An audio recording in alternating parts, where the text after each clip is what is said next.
Surprise! It's part 5 of the Bread of Life from our lectionary. So let's get into it on the Tease. Hey everyone, so this is our 5th week of talking about the Bread of Life. The lectionary is just taking John's gospel and going, you are going to get this whether you like it or not. You're going to know about the Bread of Life.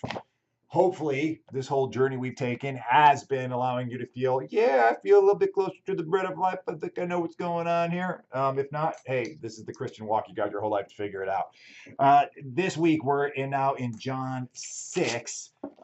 Let's see here. John 6, I think we're going all the way from 56 to 50 to 69. What changes up here is that in the other passages, we got the audience, the people, the crowd who's listening to Jesus giving a pushback and saying, what are you talking about? You're nuts. When he starts saying, you got to eat my flesh, drink my blood. And then now his own disciples are struggling with this, and to the point where many of them tap out. They're just like, this teaching is a little too much for me. And they leave, right? The verse I want to point out to you, though, is verse 65. This is the NRSV, and I also want to talk about what the NIV says. So the NRSV says, and he said, for this reason, I have told you that no one can come to me unless it is granted by the Father. The NIV, I kind of like a little bit better on this one, says, for this reason, I have told you that no one can come to me unless he is enabled by the Father. And in this situation, I would make an argument that these disciples are enabled by the Father, but they choose not to go for it. So Jesus is presenting them this opportunity to enter into this extremely intimate relationship with the divine, eating the flesh, drinking the blood. I mean, we're talking extreme intimacy, right? Consume God to be consumed by him, right? Consume God to be consumed by him.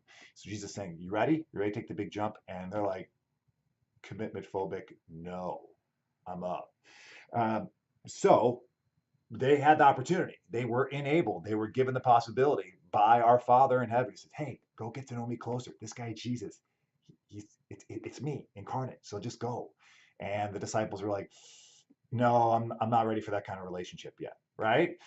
So we have that, I think, a lot, where God is giving us these love taps of saying, hey, let's get closer here. Let's get really intimate. Are you ready? Are you ready to surrender?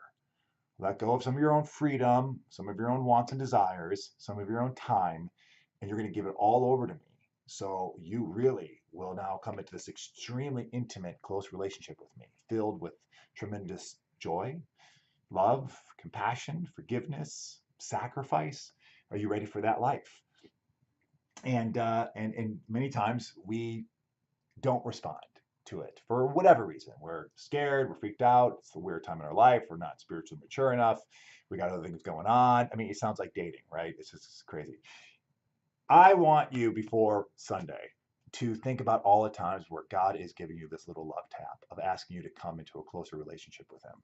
And I mean, something as small as you get this instinct to pray. You're like, what? Wow, I feel like I should pray right now. Do it.